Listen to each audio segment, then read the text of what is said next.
right. Hello and welcome back to Never-Ending Realm. Never-Ending Realm. Make sure you follow us on Facebook, Twitter, and YouTube. And it's been quite a while since we had a video. We've had quite a few technical difficulties between Caribbean tree frogs and Moto audio interfaces just turning off randomly and many other things. But we're back. We're back, and there's so much gaming news to talk about. So much gaming news to talk about today. Everything from the console launches and I think you should turn down the mic a little bit, Sam. It's a little loud when you talk. it is. Yeah. But I'm not using the mic anymore. Oh, is he? Yeah, it's coming through the. I guess through the. Oh, okay. All right. Yeah, that should be good then. But yeah, where do you want to start? Do you want to start with the Series X and PS5 launches? That would be a good point. That would be a good starting point, I guess. I mean, we I guess November came by and went, and we have the new consoles out, and it's been. I mean, I know you were able to grab a Series X, but Yeah. this in Puerto Yeah, Rico. that was a difficult, painful mission. Many clicks, and much screaming and rejection online. But yeah, I was successful. I have the Series X in my possession, and it's working and running, and I've been playing games on it. Well, at least in Puerto Rico, I haven't been able to get one. Walmart's always out of it. Yeah. So I'm gonna try it again before Christmas, I guess. Either way, it's both of them have sold out. I mean, the last numbers that I got was that right now it doesn't matter really the sales race, because basically whatever Microsoft can put out and whatever Sony can put out, it's just gonna sell. So. Yeah. It does seem like Sony did have a little like more units to sell at launch. It seems that they have a little bit of a head start, but it's only because I guess they had more in stock. I heard that Microsoft's I don't know, chip or whatever, the production line went it started working on over the summer while Sony was already had already a bunch of units out before then. Which might actually be the reason why I guess this is part of it. Some of the games are struggling on the Xbox too, because the development kits were not handed out on time. Yeah, that's what I'm hearing. I guess should we talk about Watch Dogs Legion? Yeah. Why don't I'll talk about Watch Dogs Legion, then you can talk a little bit about Assassin's Creed Valhalla, which you reviewed already. So Yes. yeah, I started my. I really love Watch Dogs 1, and I haven't played 2 yet, but maybe I should have just played 2 for free on Game Pass, because I got Watch Dogs Legion on launch, and I just had a base Xbox One, and the game crashed about every 30 minutes, and it definitely was not as smooth of a shooting experience as the first Watch Dogs, with much less graphics. But yeah, that means there's just so much crashing on the base X1 version of the game, even after some patches. Like dead bodies spawned in my safe house too. The auto drive wasn't working for a while. Just numerous like little bugs, and then which would always just ultimately end in just a crash. I mean, I was enjoying the game, and then I got the Xbox Series X. Walmart finally came through, and the game looks gorgeous with the ray tracing and everything, and the gameplay is smoother, even at the same 30 frames a second. But everything, like before in some scenes, you'd see it would drop down to like DOS graphics, like the resolution was like 320p. Sometimes on the X1 for like really close-up scenes, like the little spider crawling an event.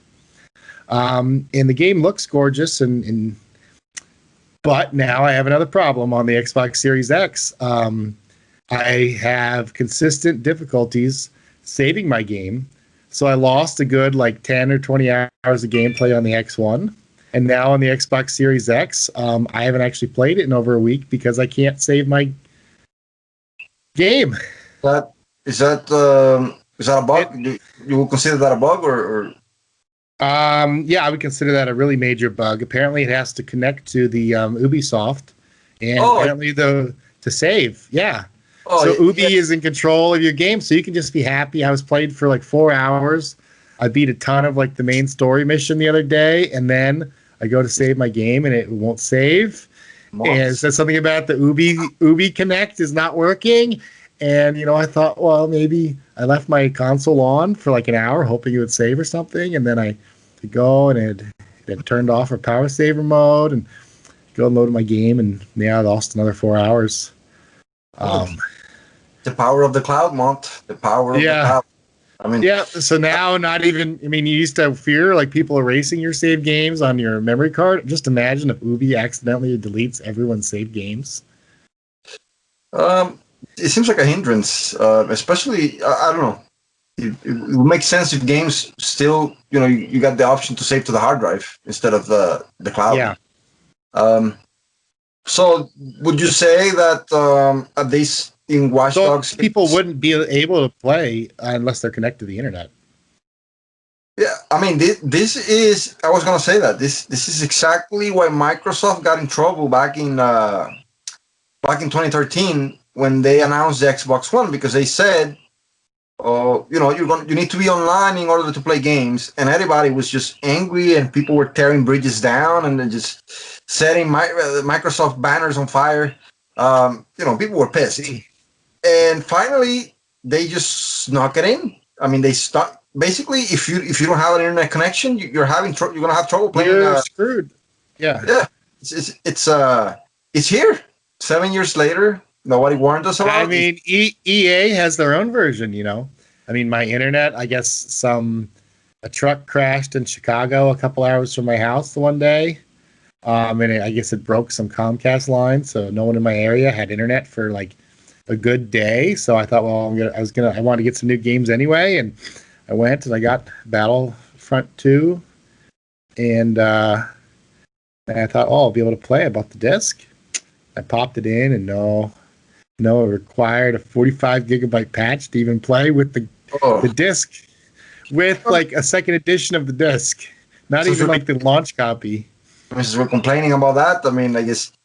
But before we get done with Watch Dogs, do you feel that this is one of those games that finally it's just too much for the base hardware from 2013, and Well, I'll say this: it runs about as good as on the base Xbox One. It runs about as good as GTA 5 on the 360, which I didn't find enjoyable or acceptable. Um, yeah, but yeah. So it was still playable. Some people, I definitely would enjoy it a lot more if my game would save on the Xbox Series X. I mean, the ray trace, like especially when you're driving at night or in the city, just the ray trace light and everything has reflections, and it's just beautiful, especially in the rain. it was a big deal. The whole it actually, but Watch Dogs seems to be. It seems to be. Assassin's Creed Valhalla was more of a sort of a closure to the Assassin's Creed series. But Watch Dogs does seem, because you mentioned the ray tracing. It does seem like the engine is actually pushing next gen technology. That might be the Yeah, reason why it struggled so much on base hardware. yeah, Um, Valhalla, it's the same. Ubisoft. At least I noticed that some of my saves have a cloud icon. Like a little cloud, and yeah. I usually try to save in the one save spot that doesn't have a cloud, just in case. So I assume that that's saving to my hard drive. I'm not sure, because the other day I had trouble with my internet, and the game didn't want to boot up. It kept telling me that it was looking for a Ubisoft Connect or whatever it's called, Yeah, and I was pretty angry, and then it actually booted up. So maybe I'm yeah, wrong. Maybe the game works without an internet connection, but I haven't tried it that way yet. But yeah. it does seem that the games, at least these two releases, they're very heavily dependent on Ubisoft and their store. That they try to sell you a lot of crap. Oh yeah, there's vending machines everywhere in the game, like in real life, and like you go up to it, and a lot of the stuff you have to buy with real money. Even they already on launch they had clothes and characters you had to buy for quite a bit of money. I'm not a big fan of Like, this. yeah, Because you kind pay. of bullshit. I mean, I just paid $60 for this game. I can't save it. It crashes all the time, and then they want to like get another $200 out of me right away. But this is the same way I feel about, and I know a lot of Nintendo fans might hate me for this, but Breath of the Wild, I always felt that was just bullshit. Like the fact that you have to buy one of those little Nintendo action figures. The amiibos or The something. amiibos, yes. You have to buy the Link amiibo, the Ocarina of Time amiibo, if you wanted to get the Ocarina of Time armor. You have to buy the. Does that actually have better stats than the regular armor? I think it does. I think you do because when you beat the game and you beat all the shrines, you do get I guess the classic, which would be the. I'm not sure if it's the first Zelda or Zelda 2. I forgot, but you get just wearing a green tunic. I mean, I want the Philips CDI graphics. Is there an amiibo you can get for that? Well, you get a green armor if you beat this 120 shrines. So it is the closest thing you to Ocarina of Time, but you don't get the real Ocarina of Time look. I just feel that if you pay, I mean, that game is $60. Like Nintendo doesn't have anything on sale. You know, it's still $60. But in those days, I pay $60 and then I pay $20 for the DLC content, which was very lacking by contrast to other DLC that Western developers now do. That they give you like a whole new land, and the Nintendo didn't give you a new land. They just gave you a couple of new shrines and I guess another dungeon. And I just felt that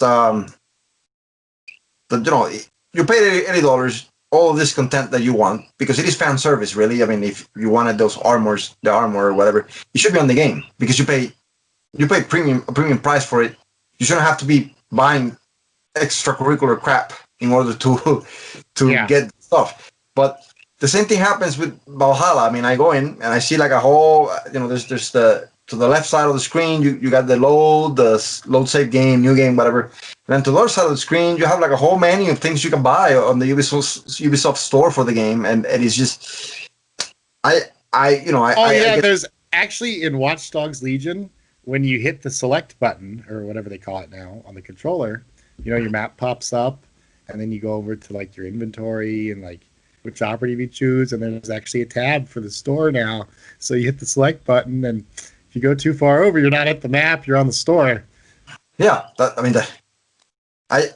it's just too much. I feel like, I don't know, it just, besides that, Valhalla, the review's out, excellent game. Like, I think, again, Nintendo fans are going to hate me for this, and Witcher fans are going to hate me for this, but I had more fun playing Valhalla than I did Witcher 3, and than I did Breath of the Wild, and than I did many other games, even Horizon Zero Dawn, because I think what Ubisoft did is they took something from each game.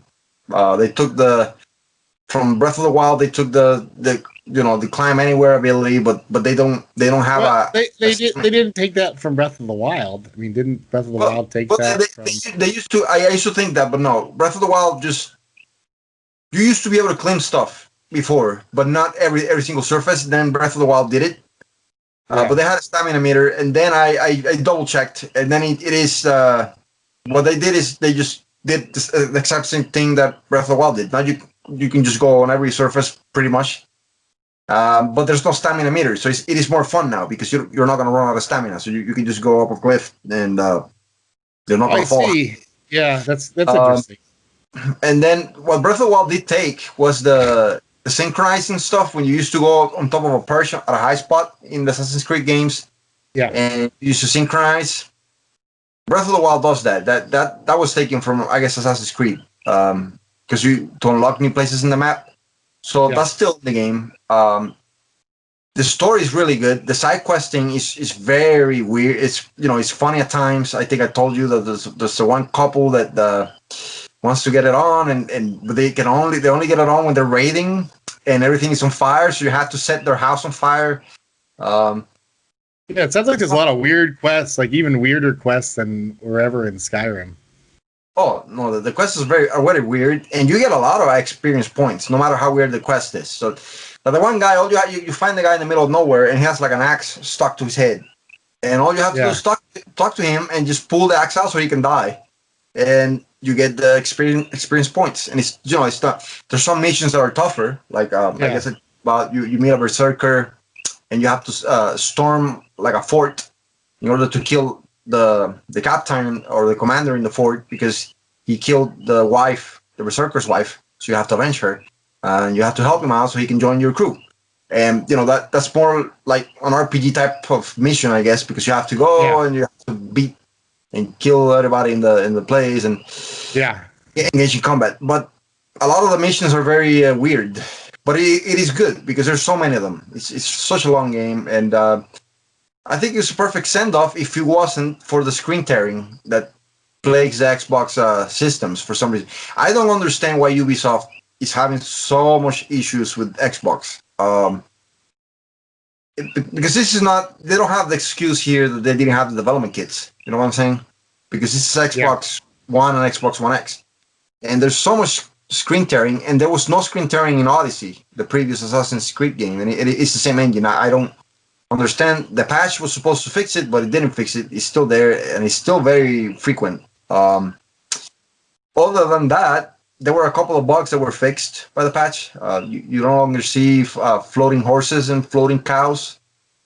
Yeah. I assume there's still a lot of bugs to be patched because this is a huge game. Like, I think it's bigger than Red Dead Redemption 2 in terms of terrain and size. Oh wow. Yeah, it's huge.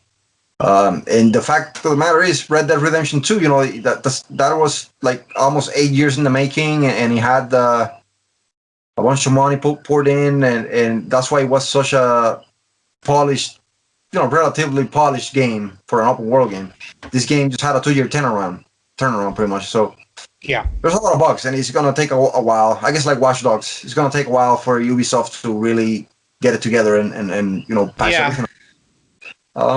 So what I gather here is that the PlayStation 5 and the Xbox Series X, they do offer the true 4K experience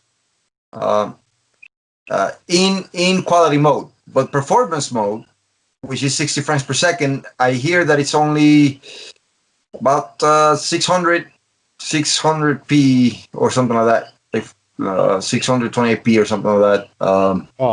It doesn't really go to 4K. And the Xbox was patched, so it didn't have problems with performance at 60 frames per second, but now the resolution went down. I see. This is with the patch, right?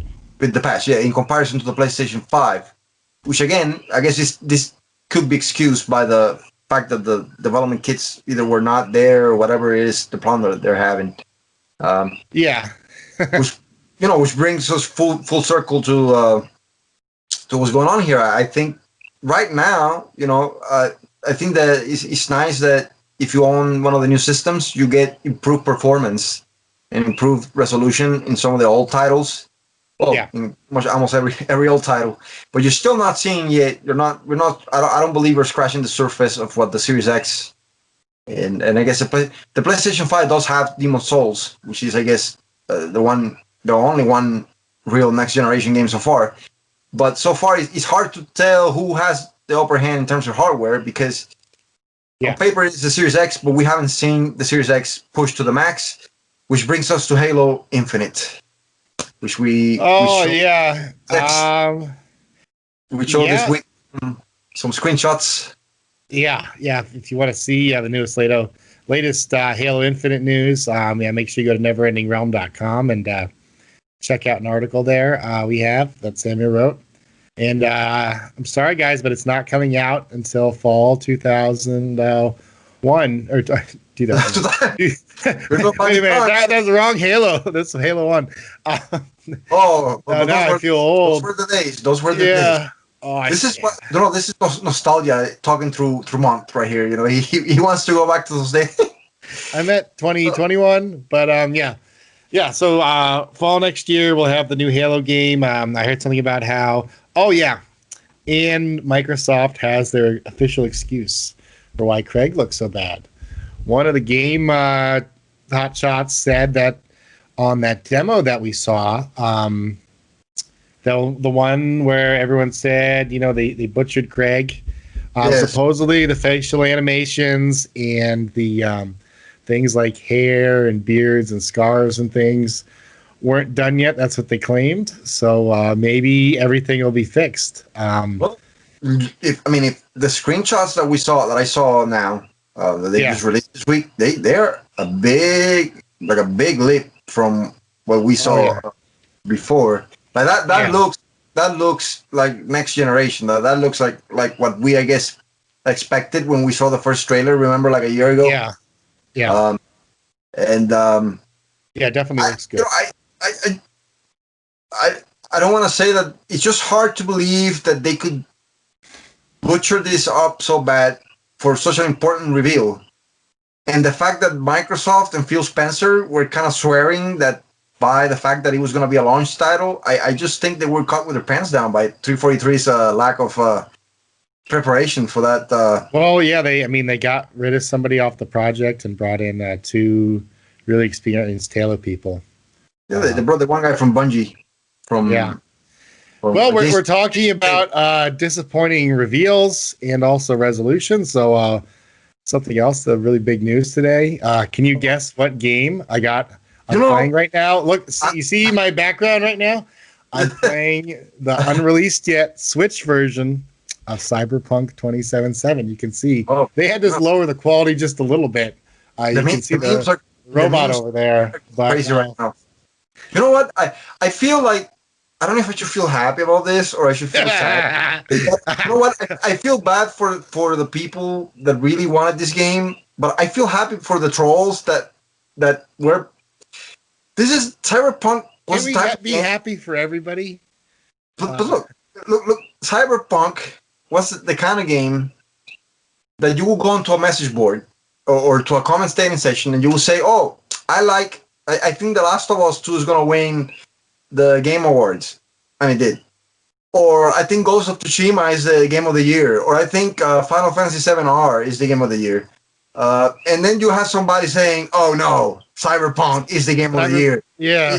It never fails. Like no matter where you go, and you I personally thought Doom Eternal should have won Game of the Year. But I actually heard that from somebody else. I guess he was some. I read that from some other critic. I just think it's too hardcore of a game to win the award. Yeah. It would be it would be like Demon Souls winning the award. It's just a game that is kind of marketed towards a certain segment of the hardcore people, and it's not mainstream. I guess in the same way that all the games are.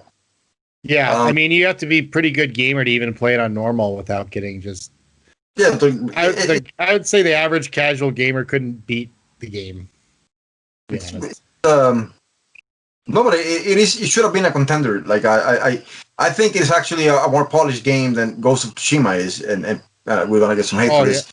Yeah. But I think it is more polished than that, and it's but again it's a lot of what the critics do. The problem is the critics. A lot of the critics are not really hardcore gamers, or they don't. So they Metacritic rating for Eternal. I'm not sure how high it is, but I think it's in the 80s. Yeah. But it's also because a lot of the critics are not really into those type of games, and then they get to review the game, and then they find it too hard, and then they give it a 70 instead of a 90, maybe deserved. But it is an impressive game, and the fact that it runs at 60 frames per second on base hardware, and it looks that good, it's also a technical achievement. Doom Eternal is. So ID Software is doing good in terms of we can't wait to see what they do with the gen machines. Back to personally, I was gonna get it today, and I had some stuff downloading, and I was gonna download it on my base X1 after that was done. But can you tell us the size? Can you tell us the size of I'd have to look at the other website again. But yeah, we're talking like well over 100 gigabytes. Plus, there might be more patches too. Yeah, we're talking like potentially like 200 gigabytes here. And there's no. I've already seen it. It's not going to run very well on the base X1. And on the X Series X, there's no ray tracing yet. Basically, getting on the Series X is just the Xbox One I'm X. wondering how long is it going to take for the ray tracing and all the patches to come out. So I don't know. I really am just I confused and split right now. I mean, I foresee crunch I was time. I was really getting into like some of the memes too, but deep down, I really was looking forward to the game, and now that it's come out, and apparently, unless you have a really high end PC, you're not going to have the experience that a lot of people are expecting from what CG Project Red kind of said. I still celebrate. This is like I don't know if you watch Undisputed when the not Undisputed First Take when Stephen A hates on Cowboy fans. Oh. He hates Cowboy fans. Well, I feel the same way about Cyberpunk and not the fans. I feel the same way about the fans who are claiming that this was the greatest thing ever before even playing the game. I mean, this is so strange to me.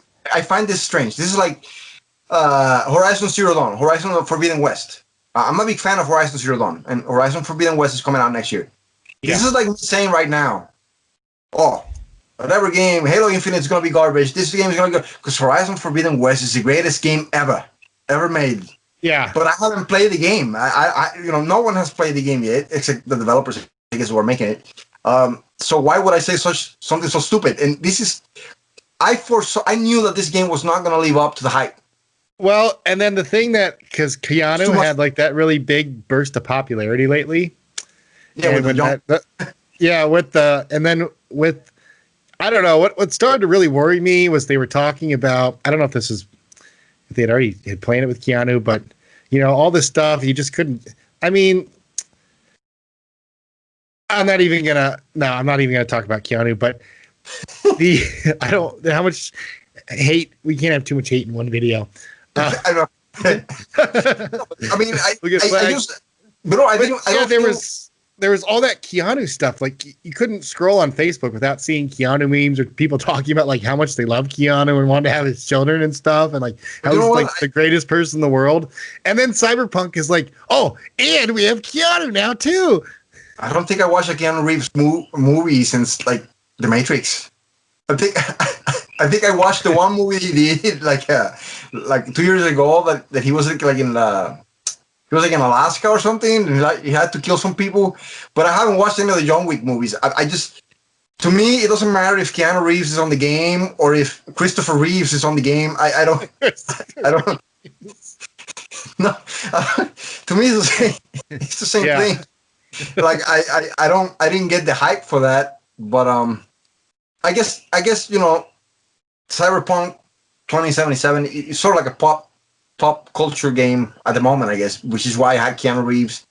Yeah. But it just couldn't live up to the hype. Like I knew it wasn't going to live up to the hype because people were hyping it because of The Witcher 3. Yeah. But it's just, and it's not a bad game. Like if you see the PC reviews, most of them, it is a very complex game, and I want to play it when I eventually get a next gen console, because of the stories and and I want to see what CD Projekt has improved upon from what they did on The Witcher in terms of storytelling and character development. But other than that, I just I didn't see the game to end all games that people were talking about, and now that it's finally here and it's basically unplayable on current generation consoles. And not unplayable. Some people don't care. They're going to play it either way because they played the PlayStation 3 version of Skyrim, and that was kind of almost broken too when it first came out.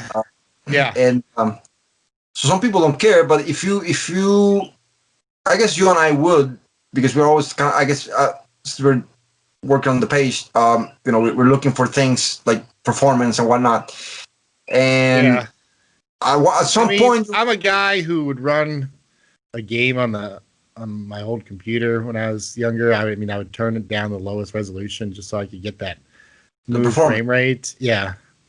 But you see the performance on this thing on base console, like PlayStation 4, it's just great. The one part, like, and we are talking PlayStation 4 because we still haven't seen a video with the Xbox One yet, the base one. But the PlayStation 4, it drops to 15 frames per second. 15 frames per second in the one driving.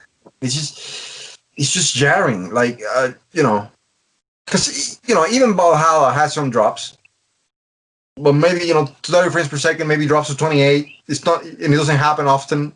It's hard to tell. Yeah. But this is it's just game breaking, almost like frustrating. Like even if you're shooting somebody and the game's stuttering in that way, it's just The last time I played a game at that low of a frame rate was Fallout New Vegas on this old laptop I had, and the laptop would actually overheat every 90 minutes and shut itself off. But at least then in New Vegas, you could always hit the V button for VATS, and you don't have that option here. That was the way to go in those days. But it's just, I feel like from what I've seen, if you have a base PlayStation 4 and if you have a base Xbox One, you should just upgrade. Like you should wait until you have a Series X. Yeah, because you're not going to really enjoy the full Cyberpunk experience unless you have and it is also Series crashing. X or and and it is crashing. And who knows? It might even burn out like you said. You told me it could burn your yeah. because it's such a taxing game. I think we just we got into the point where the base hardware is just not cutting it anymore. Like it is what it is. It's just gonna happen. I think CD Projekt Red. I mean, I'm sure the game is great, but I think CD Projekt Red has still more work to do on it, and it was just too ambitious for base consoles. Do you think they should have just like last year or so just announced, look, we're doing this for next gen consoles, and just move forwards with it? And I understand the economics of it. I mean, there is. I mean, the other thing though is that you can get a used Xbox One S now for like $150. If you can even find one, a Series X is $500. I mean, that's $250 price difference. No, I get the economics in the sense that there's about 160 million PlayStation 4s and Xbox Ones like around. You know what I'm saying? So it's 160 million, maybe 155 million people who will purchase the game. Even if a small percentage of that purchases the game, that's like 2 or 3 million units sold. So I guess CD Projekt didn't want to turn their backs on that, and voila, we had all the delays and we have all this stuff going on now, and the game is literally pretty much broken. Like I don't see how a reviewer can give Cyberpunk over a 7, or just from the gameplay footage we've been watching. Yes, just on the performance and just on the fact that it crashes. That's that's unacceptable. Like it's bad. The one reviewer said that the main campaign was surprisingly short, actually. So it looks like they only rented Keanu for less time than you'd think. Because, I mean, if you think about it, Keanu being in it was kind of like a late announcement about the game. And then there was he's like a companion or something to the main character or something like that. Like he's a. Yeah, I don't want to do any spoilers, but I don't know.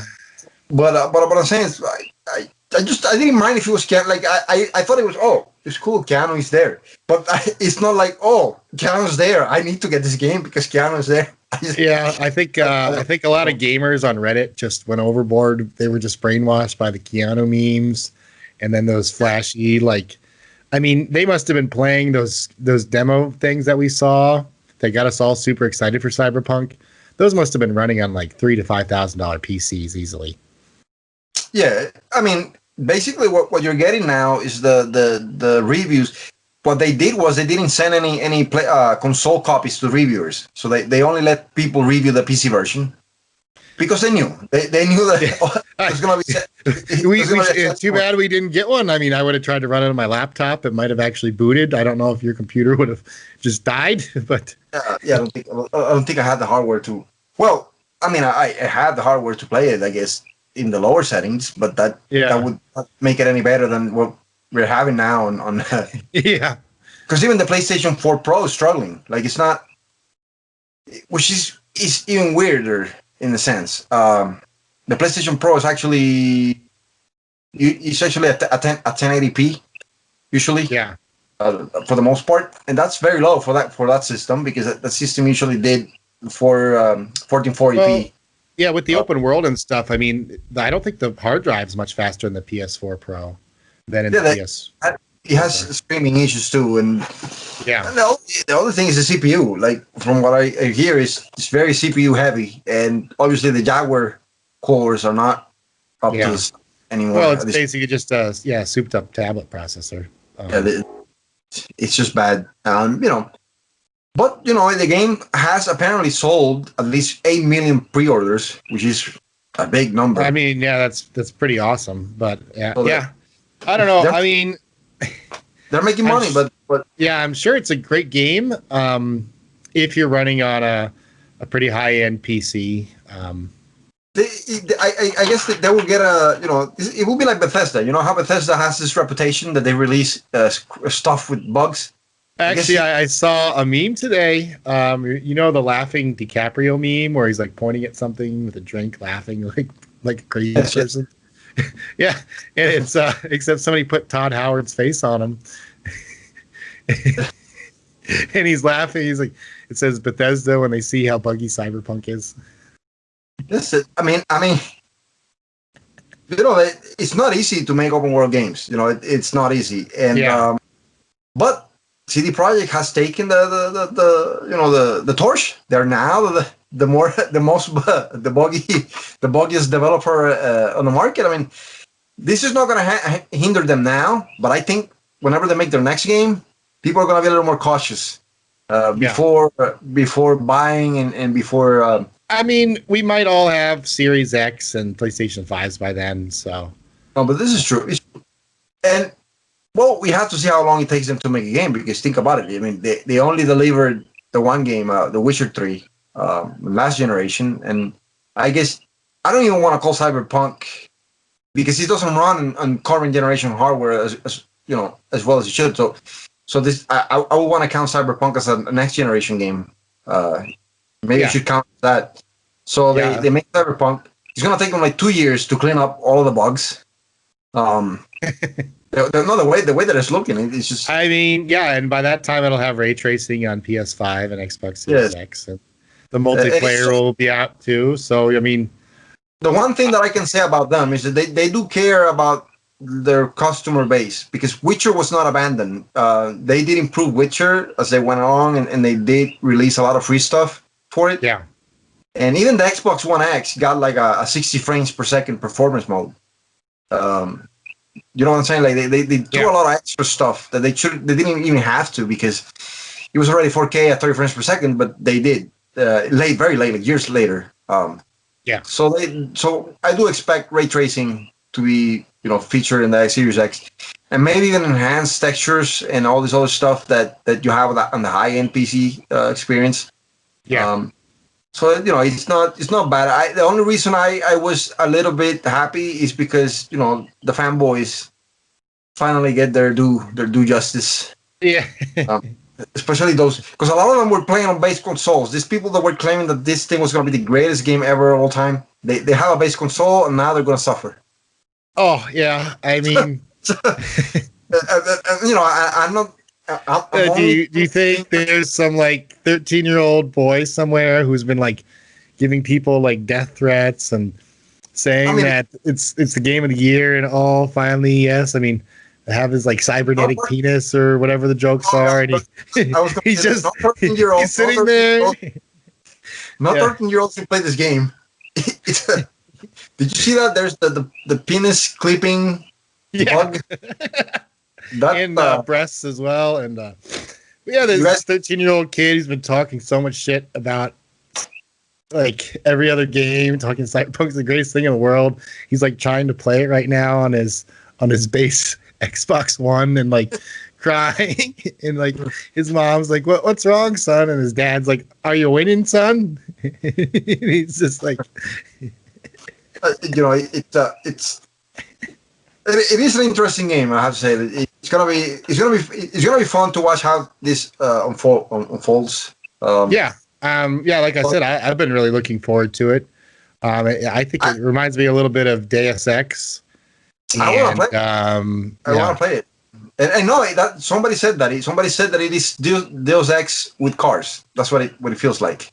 Yeah. I want to play it, but I'm scared to buy it for the One X, because I don't trust it. I guess I'm gonna wait until Digital Foundry does the comparison to see if it's presentable.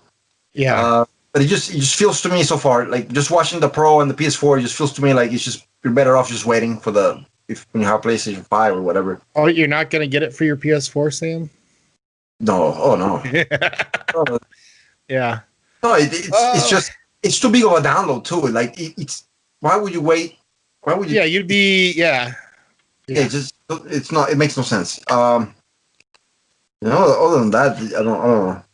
So, what other big news is there? I saw this Suikoden Throwback Thursday was really popular. yes, There's getting that new or that not new, but finally English version of that one Fire Emblem game's also coming out. yes, yeah, those are popular. I mean, those are popular games. Suikoden, I was surprised. I didn't think a lot of our fan base had played it because they didn't sell that well in those days. Those games. Yeah. They sold like 200,000 copies or something. I don't know. Sometimes I post stuff on the page. I think, oh, is anybody gonna know what this is? And then I see the comments, and it's like, oh, the fans actually know more about it, JRPGs than I do. I better tread carefully here, or they'll catch me on. So I'm surprised that there's some obscure games that they know a lot about. yeah, thank you for watching, guys. Yeah, and reading and clicking like on the page. And a lot of them, there's a lot of smart discussions going in there. And Suikoden is not. I wouldn't call it obscure because it was actually one of the first RPGs on the PlayStation 1 that was any good. Before WoW. No, I've heard. I mean, I used to see promotional materials and on this. Oh, I guess when you go. I mean, the only game in the series that I think is bad is Suikoden 4. That's the only one that dropped the ball. But the rest, the other four games, really good. So that was popular. We had the Ocarina of Time week too, like a couple weeks ago, and some people hated it, but there was and we had the Final Fantasy VII versus Ocarina of Time.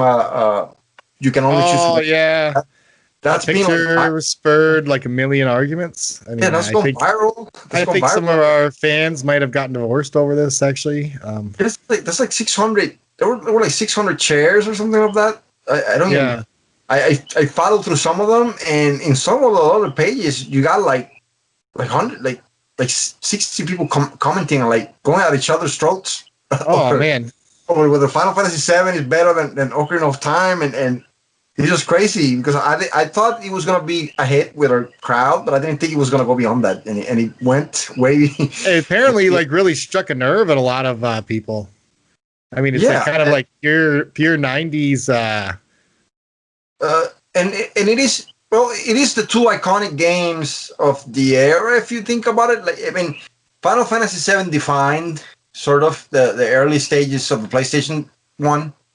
Yeah. It was actually the reason why many credit the PlayStation for taking off and beating the N64 in sales. Yeah. And it was at the time, revisionist history will look back and say, Final Fantasy VI was better, and I'm not saying that it's not, but Final Fantasy VI was better, and some people see 4. But at the time, I remember critics were all over Final Fantasy VII. Like it was a big deal, and it was the highest selling Final Fantasy game. Oh yeah, it's kind of like just it's when it is kind of the Japanese. Yeah, it's like the Japanese culture and the RPG culture kind of like hit in the right time in the 90s, and I mean if you tell someone, oh, what's that? They're like, if you say, "Oh, I like Japanese RPGs," they're the average person is immediately just going to think of, okay, Cloud. I mean, him and his giant sword and his spiky hair and weird arms are just kind of like, I mean. And then every clone that it inspired afterwards that was just the same. You had the spiky haired hero and the white haired villain and. And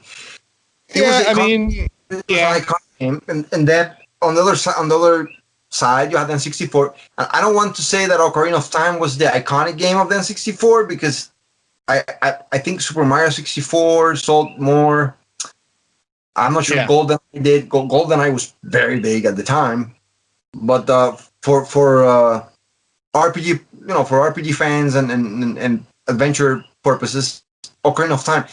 In terms of critical praise, Ocarina of Time was the iconic game for the 64. It was the highest rated game ever. And it remains that. So you have two different clashes. You had the PlayStation fans and the Nintendo fans, and you had the action RPG fans versus the traditional RPG fans. Yeah. And it's just very interesting. That's a Britney Spears versus Christina Aguilera or something back in 1998 or something like that. Yeah. I think Britney Or won that battle. Backstreet versus NSYNC. NSYNC. Yes, that was. Maybe we should start bringing some '90s pop stuff. And people hate it. Kids hated the Backstreet Boys and the NSYNC. But guess what? Now with the crap of music that we have now, when you listen back to those days, they were like, they could really sing. Yeah. It's not bad.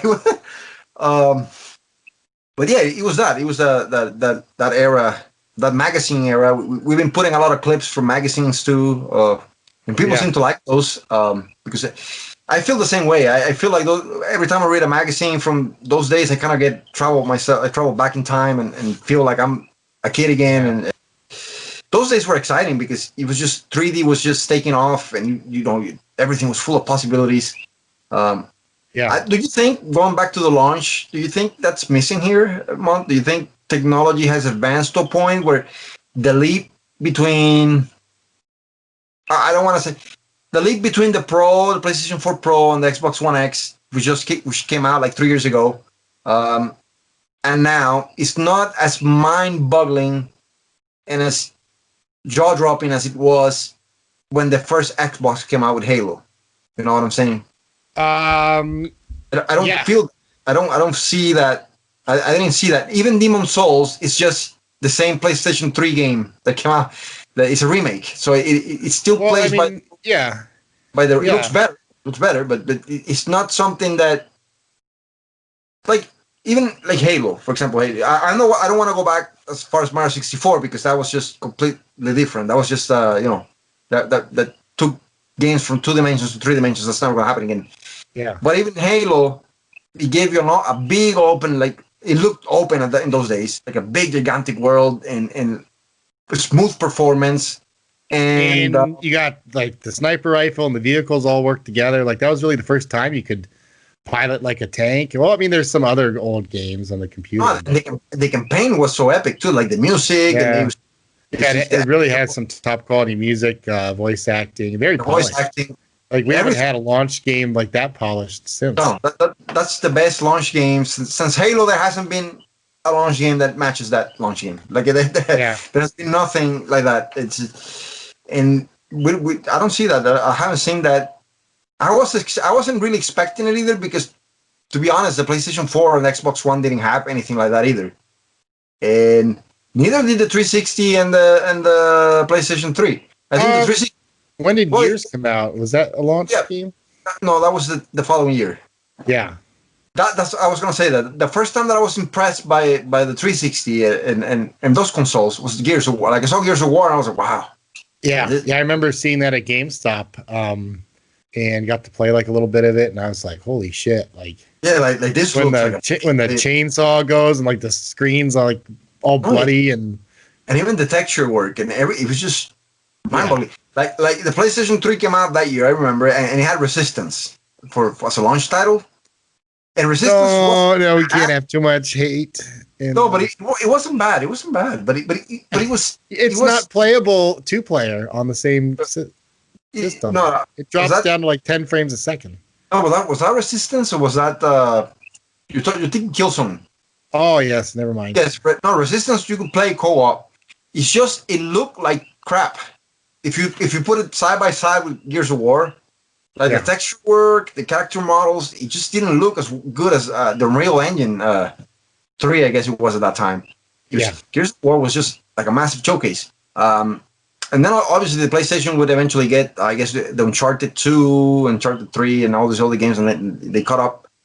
But we haven't seen anything at launch that I say, wow, I never seen something like that before. I wonder if we will ever see this again, Mont. If we will ever see something like that again, because right now technology, like you can see the differences, but it's not like even if you play Watch Dogs, you see the difference. You're lucky that you're being able to play in both in 2 different machines, and you see the difference, but it's not as big of a difference as playing GoldenEye and then playing Halo. Yeah. GoldenEye from the 64. That was a big difference. Like GoldenEye was awesome, but Halo was just it crushed it because it was just like it showed like a huge leap in everything in technology that we haven't Yeah. seen since. And it wasn't just that. Like even the GameCube had the Star Wars game, like Rogue Squadron 2, and that looked awesome too. Like at the time, like it looked almost like as good as the movie did. The PlayStation had a kind of a weird, like a weak launch, but then you had Gran Turismo 3, and then it had Metal Gear Solid 2. Yeah, and then So Metal Gear Solid 3, Snake Eater, that was a good game. yeah, it had a lot of So that's a good question to propose to our fans. Are you impressed by? I think everybody's gonna say no. I just don't feel like I'm impressed anymore. Um, Are you sure it's not just because you're getting old and cynical, or? But no, I have to agree. Yeah, you're right. There's not really. There would have to be such a because big technological leap. no, what I would like That to say, I'm getting old and cynical, but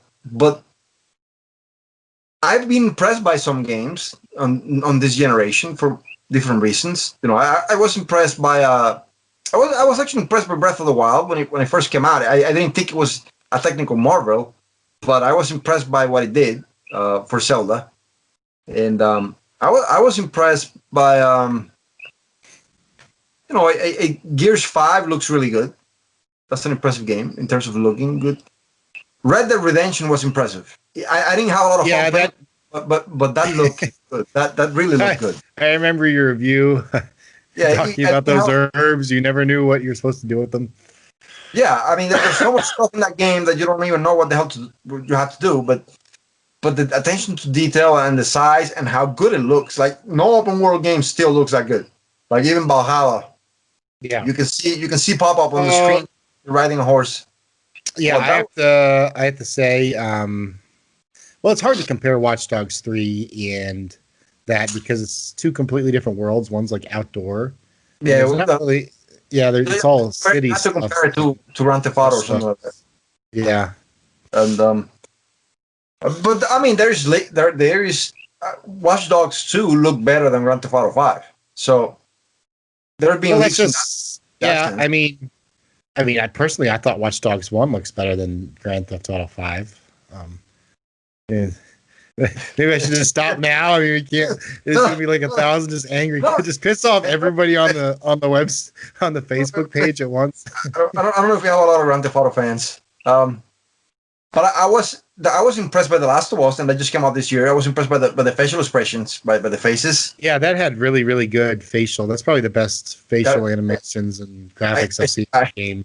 I haven't seen a next generation game that has those. So imagine that game with ray tracing and more.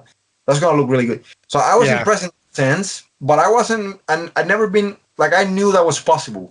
yeah, I know those games were possible. I didn't think Halo 1 was possible in 2000. You know what I'm saying? Until I yeah. saw it, and I was like, wow, I didn't think this was possible. Well, because there wasn't even games like that yet for the PC.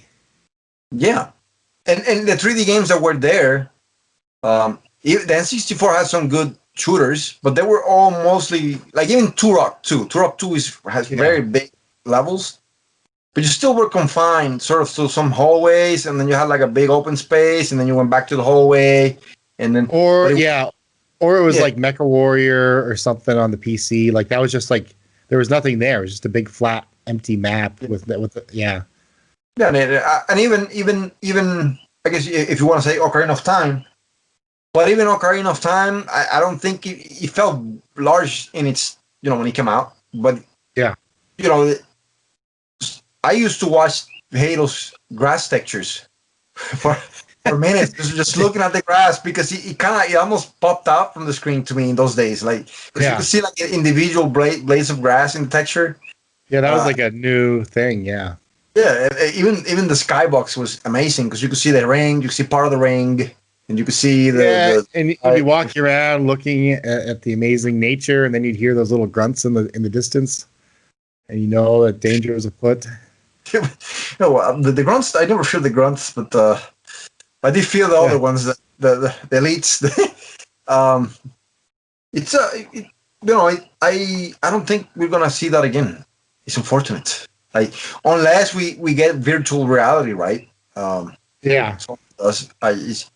because games have gotten bigger, but it's being kind of like progressively bigger. You know, like Valhalla is huge, but it's Yeah. not that. But I played Red Dead Redemption before. Red Dead Redemption was huge, but I played Horizon Zero Dawn before, and so forth, so forth, and then Skyrim. I mean, So you know you what? remember I have, when? Yeah, I remember have when been, you got Oblivion, and remember how like yeah, you we're just thinking took to see how long it took to run from one side of the world to the other. exactly. I was That about was to get. like that was like the biggest game ever at the time. That was actually the one. That was one game that I played at a friend's house, and I saw him. I didn't have a 360 yet, and I saw him with it, and I was like, "Oh, this is big. This is because the trees and everything was so lush. Yeah, everything looked Yeah, lush. Like now it doesn't and look that lush. Oblivion, and now like people say, "Oh, Oblivion's unplayable." I mean, personally, I thought Oblivion was better than Skyrim, which may also Oh, not be a popular oh, opinion. I've actually 100%ed Oblivion like 6 times now, and Skyrim only like 3. But oh, and then that reminds me, yeah, when I put the pictures in and everything, I'll put some video of. So on my Xbox Series X, I installed all those graphics mods oh, and the weather mod, and I sent you the screenshots, and then a few other mods. Oh, the 60 frames a second mod. I have to oh. say, even the crappy animations don't look as bad. I think they're really made for 60 frames a second. I don't know if that's what it runs on PC, but And I actually this is one of the reasons why I would like to get a Series X because yeah, we're just gonna be playing Skyrim again. I want to play Skyrim for like in like I have Oh, bought Skyrim now yeah, like 4 times, so I want to play it again, but this time at 4K and 60 frames per second with the new texture yeah, packs and yeah. I all. mean, it looks like an X1 game now. It actually looks like the remaster we were expecting last generation or this Never generation. got. Yes. Instead, you know what that's going to happen is, Todd Howard's just going to be like, oh, we technically own all these mods that all the fans have made, so we're just going to put that into Skyrim Remastered 2 for X Series X. Yes, Eh, remastered. Oh, yeah. and I'll go like a little lamb, obedient lamb, and go to the store, Oh, just buy it yes. I because would too. I'd be it's like, like, no, hey, I need my Skyrim. I you need know my what? Skyrim. Well, you can play actually now Morrowind. I guess on your Series X too, because you can play on a One X at 60 frames per second and 4K. Yeah. Um, but I think Morrowind needs a true reboot, like a true remaster or a true remake of sorts, like with a modern Yeah, engine. but people are going to complain, and I mean, are they going to streamline it like Skyrim? Because I mean, they definitely took out a lot of different types of magic and weird stuff. Um, well, no, they should keep the original one because people would bitch about it anyways. Yeah, Uh, but I yeah, guess but I with mean different, better animations, all new textures, all that stuff, I ray mean tracing. they're making Elder Scrolls 6 now, so I guess I have hopes for. I have big expectations for that though, because Yeah. Oblivion obviously was a big deal, and Skyrim was a big deal. So I expect Elder Scrolls 6 to be a huge deal, and I do expect it to be Xbox only. You know, that's going to be an Xbox game. Oh, you don't think that? Uh, no, no, no, No, no. If you read all this, if you read the Spence, I think some of those articles. suspense. Yes, Yeah. the Spencer. If you read the Spencer, he's never said anything about the game being on No, PlayStation. every time they ask him about it, he always has an answer like he's a politician running for president or Yeah. something. Like he It's never only gives a straight answer. It's it's all only political doublespeak. Yeah. it's only the Sony fans, and I'm a Sony fan, but it's only the only Sony fans who don't want an Xbox who still for some reason cling to hope that this thing is coming for them for the PlayStation, and that's not happening. No, you don't spend $7 billion on a company because you want to jumpstart your own streaming service. If you're gonna have those games on the competition, it's not gonna Yeah, it happen wouldn't make any sense. because Sony is doing the same thing to Microsoft. Like this new SquareSoft game, what was it called? Project Athia or Project Athena, Aethia? yeah. Something like that. Yeah.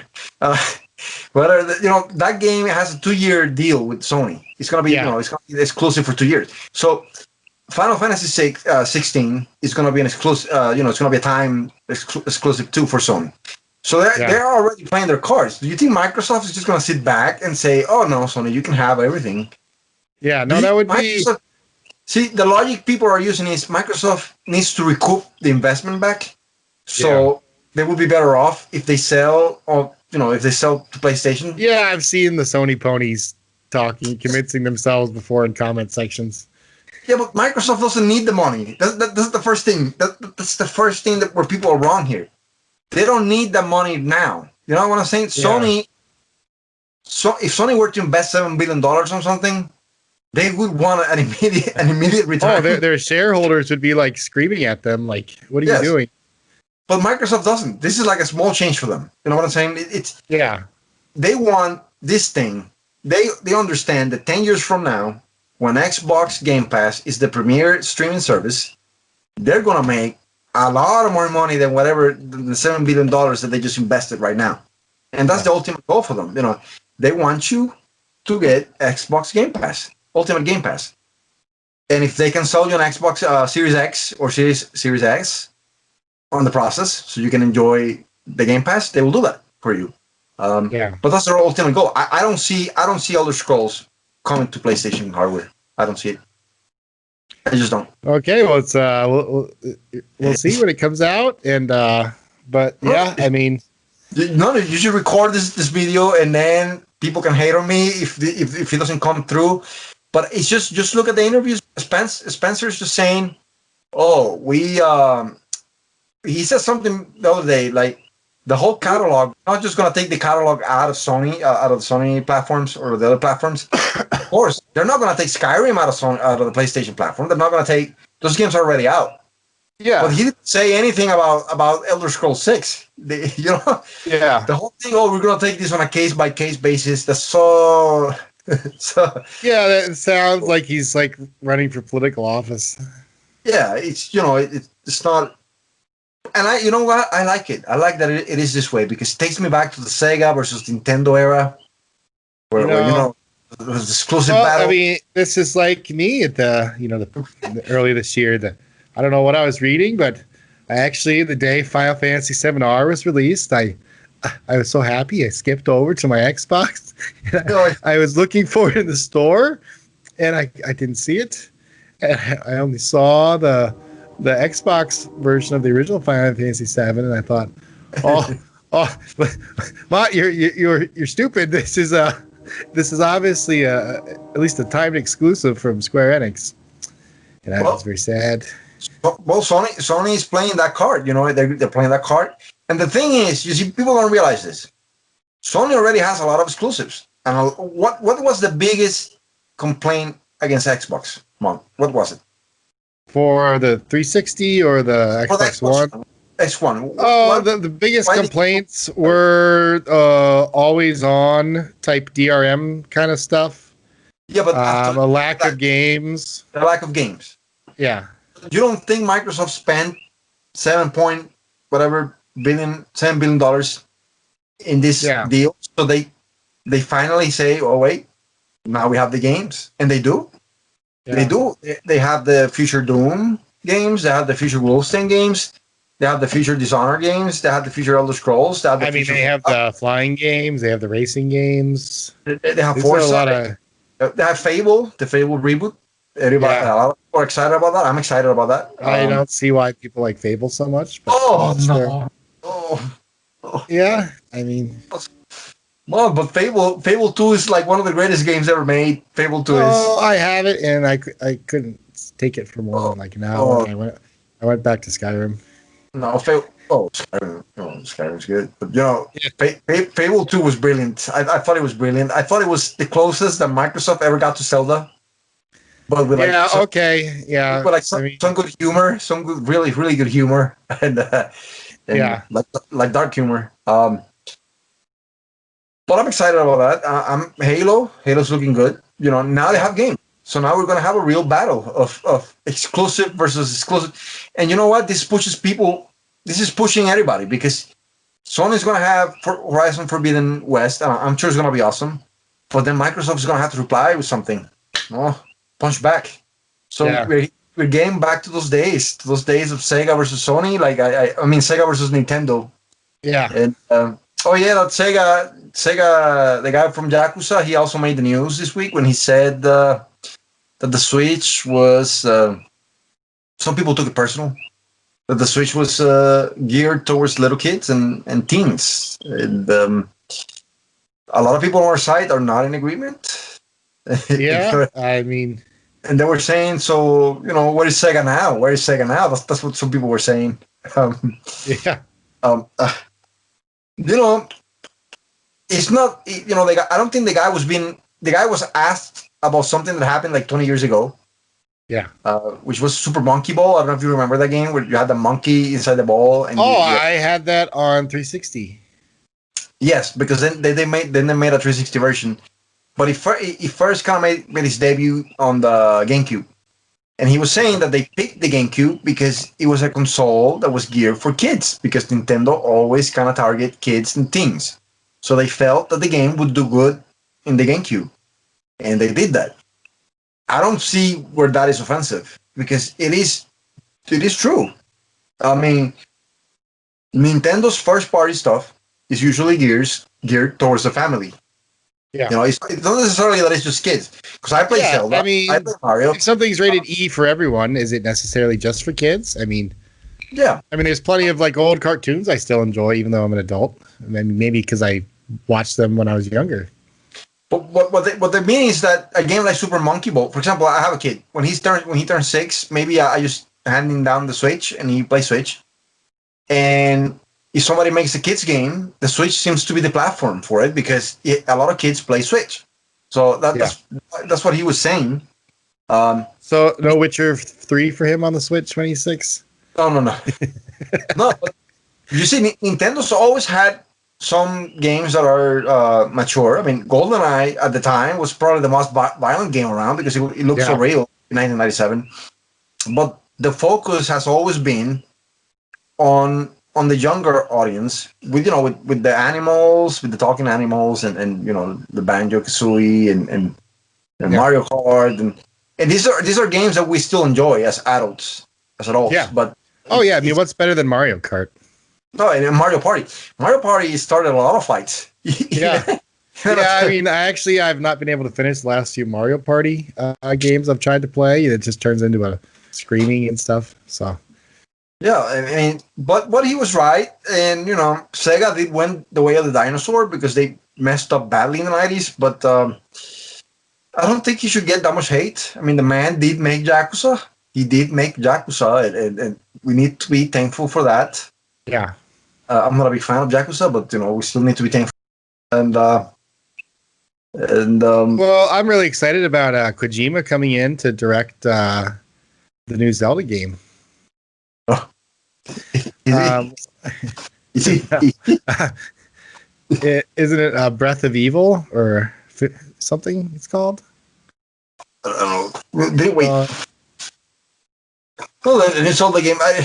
Kojima. We should have an article about him. Do you think he's overrated? He's underrated? Do you think he's? I still think my Kojima impersonation rants are gold, but that's definitely for another video.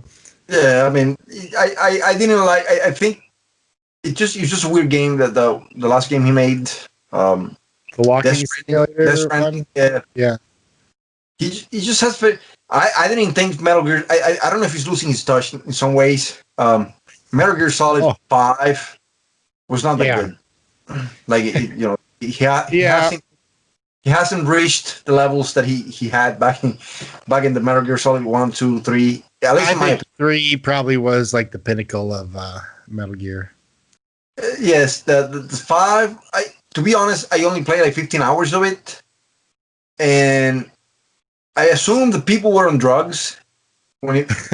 No, during the intro section. I thought you meant the people making it.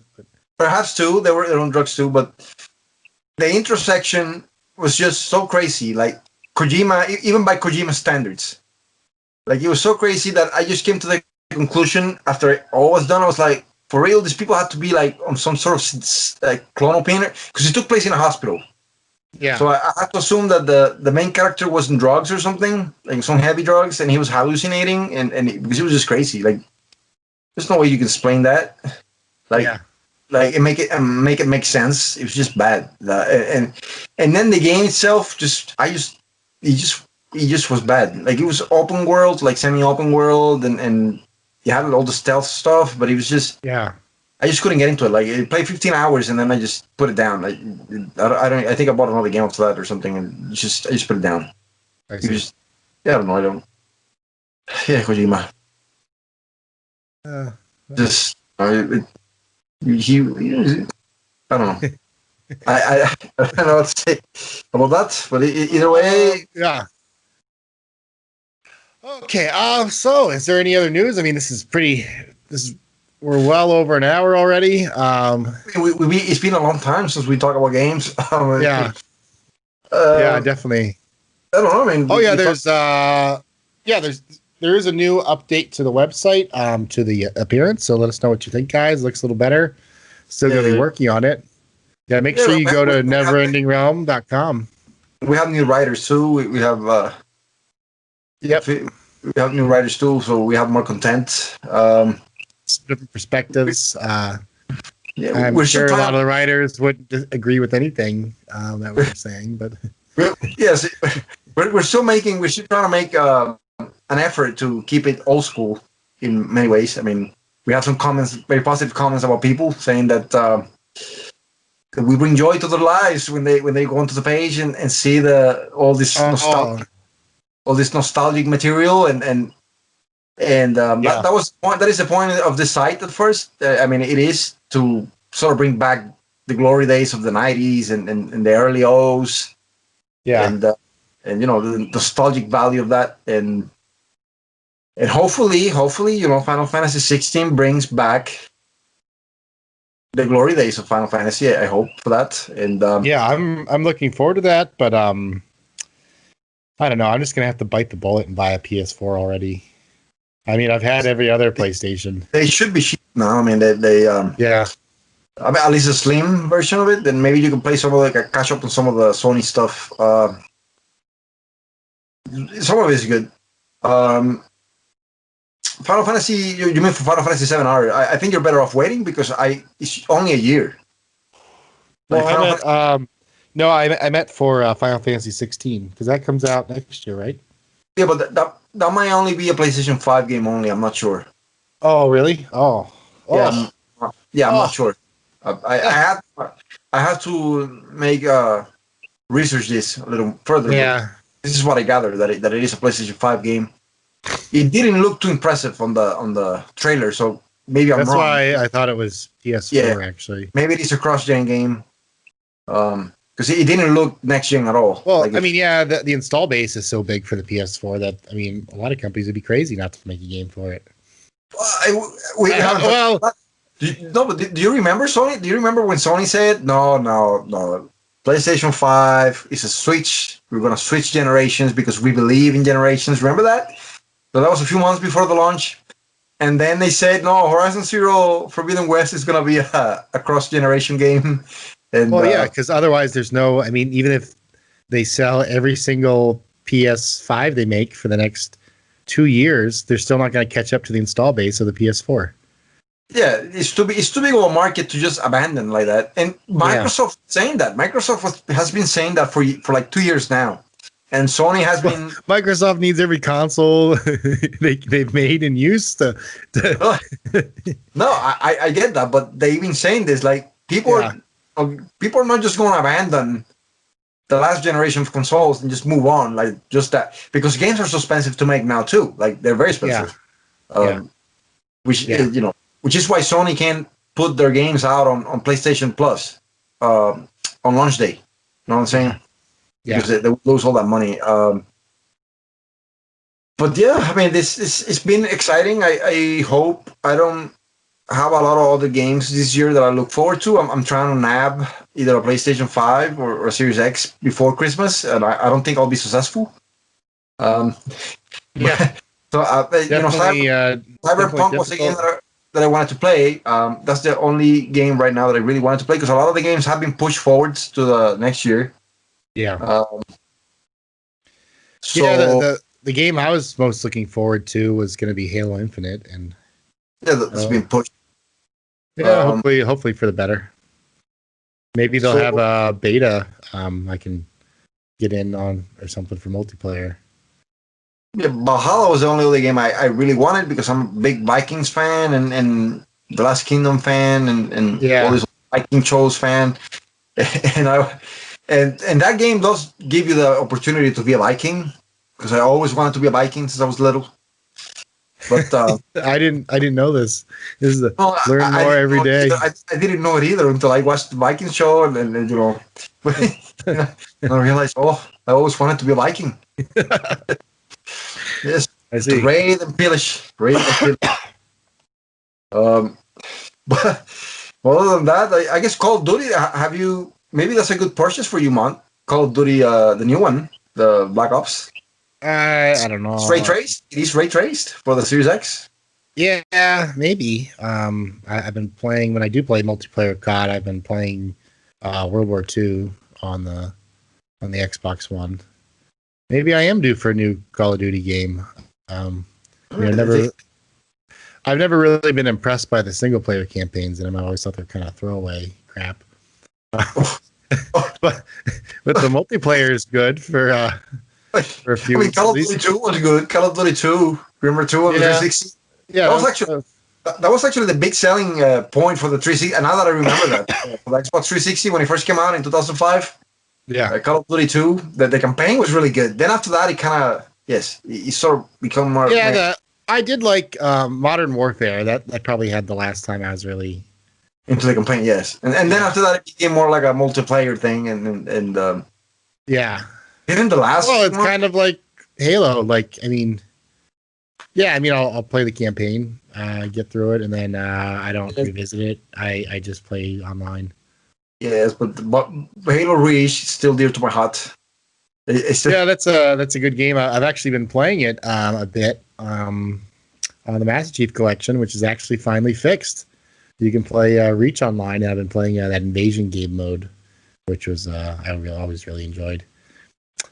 Halo Reach was a good game. Yeah, The ending was just powerful. I think that was it's one of the more powerful. It's been quite a while since I played through that, but yeah, the ending will always stick. Yeah, I mean, you were going to go down anyways, but you were going to go down with a blaze. I know. I remember I actually loaded my game several times. I thought, no, I'm going to get off here. But no, But I sometimes wonder if Keanu Reeves was actually playing that Spartan that died at the end. What? It feels like Keanu Reeves should be the one. Like if they have a Reach remake. Yeah, because he's so good with guns. Have you seen him with guns? He's. So good maybe, yeah. Oh, yeah. A lot of my friends are really into those John Wick movies. I thought they were. Yes, no, but Keanu Reeves is like an action star. He's like more iconic than Rambo now. Yeah, I don't. I mean, what if in Halo Infinite, Chief finally takes off his helmet and it's been Keanu this whole time? I mean, that might be it. I mean, he's everywhere now. I mean, he's the man. I mean, we should all just go and build a shrine for him. So either way, it's too late now. It's like what? It's like 3 a.m. in the morning or something. It's like 2 a.m. in the morning. Yeah, 2 a.m. here. It's midnight here. Yeah. I think we probably should wrap up the video. We'll do another one next week, and we definitely have a lot more to talk about. If we still have a Facebook page, or if we pissed off every single person on the page in this video. I don't think so. Maybe some of the Cyberpunk fans are pissed. Yeah. But we have nothing against Cyberpunk. I think it is. I want to play the game. It's one of the games that I was looking forward to playing, but now I don't want to play it until I get an next-gen console because of obvious reasons. This is partially why I got the Series X, was to play it as well, because there's not going to be any Halo. I mean, had to justify the purchase somehow. And there is one downside to not really a downside. I did notice even though the Series X is super fast for loading and everything, you still have to wait just as long for the multiplayer games to connect and load for everybody else. Yeah, I mean that's until the whole internet connection for anybody in the world is and everyone has a Series X. Yeah. it's difficult. I mean, my online gaming experience. Oh, well, this brings me to another question. Yeah. Is Halo Infinite still going to run on base X1? Apparently, it is. They haven't said nothing to the Yeah. contrary. I don't foresee them having as many issues as Cyberpunk. Yeah, it is Ma- outside, and it's not like there's like a Yeah. city people. You know what I mean? Yes, mainly because I don't think it is a CPU heavy game, and I guess they can scale it down. And if it has to be 720p on the base Xbox One or whatever, it's they're gonna just do it. Um, Yeah. I think it was a promise Microsoft made, and they're gonna stick to it. And I don't think it's gonna. Halo 5 did well. It ran at 60 frames per second, and it doesn't look anywhere near as good as it does on the Series X or the One X on the base Xbox, but it's very playable. So Yeah. I don't see. Yeah, it ran really well on the base X1. Yeah, and it looks good if you don't play the other versions. So it's not something. It's not broken. But that's what I mean. Yeah. Like, I don't foresee any problems there. Because the demo wasn't broken. The showcase, it just looked bad. Actually, it still looks better than Cyberpunk on the base consoles. Somebody was saying that Cyberpunk reminds me of Outer Worlds for the Switch. Yeah. I mean, that's. I saw some screenshots where the guy's face is like blurry, like he had no texture. There's a lot of them there. Yeah, and I guess there's lag. Like, so if let's say you kill a cop in the game, and then you run to a new area real quick, the cops who spawn there, it takes them a while before they realize that they're there to be hunting you, and they don't have any faces, and I've seen lots of just terrible things. Yeah. Yeah, that's a massive issue. Yeah. But you see that those kind of issues. That's what I'm saying. The game is broken. If I were to rate the game, like if I were to review it, I just couldn't give the game more than a 4 or 5 out of 10. Because on the base systems. Yeah, because if you can kill somebody and you can run away before the cops even spawn and know what the hell happened because the game is broken, that just kind of kills the gameplay. Like whatever tension or whatever the developers intended for you to experience at that moment, it's not happening. So it's just I do hope, even for those people who were claiming this thing was going to be the greatest thing since sliced bread. Well, I hope they get it gets patched because it is kind of bad to pay $60 for something and then have it broken. Yeah. But it's interesting. I just think this is a lesson too, that if something is too ambitious for hardware at the end of the cycle of that particular hardware, maybe you should just move it forwards and just do it for the next upcoming hardware, even at the risk of losing that base, because eventually most people who have an Xbox One and a PlayStation 4 are going to buy a PlayStation 5 or an Xbox Series X anyways. So sometimes people get greedy. Sometimes people get greedy. Sometimes people get Nintendo greedy, and things happen. Yeah. Well, I mean, I'm enjoying my Switch beta port of Cyberpunk, as you can see behind me now. But only a little loss in graphic fidelity. But so let's wrap it up now. We've been going a good hour and 20 minutes now talking. So guys, make sure to visit the website neverendingrealm.com. Visit us on Facebook, facebook.com/neverendingrealm. Also Twitter, where we are at NerdGames. And also we have a YouTube. You can just search it up there, Never Ending Realm. And so make sure to like and follow and share, and let us know what you think. And if you have any questions or comments or anything, we'll try to get to them on the next video. Anything else, Sam? No, we can expect more stuff coming, like more old school stuff coming in the following weeks, and more magazine prints, and maybe a little less play of some old RPG, maybe Star Ocean. Yeah. Or I need to get that new capture card, and then I'll be able to Star Ocean. Do all that. Maybe I can play, or maybe we can play one of the final.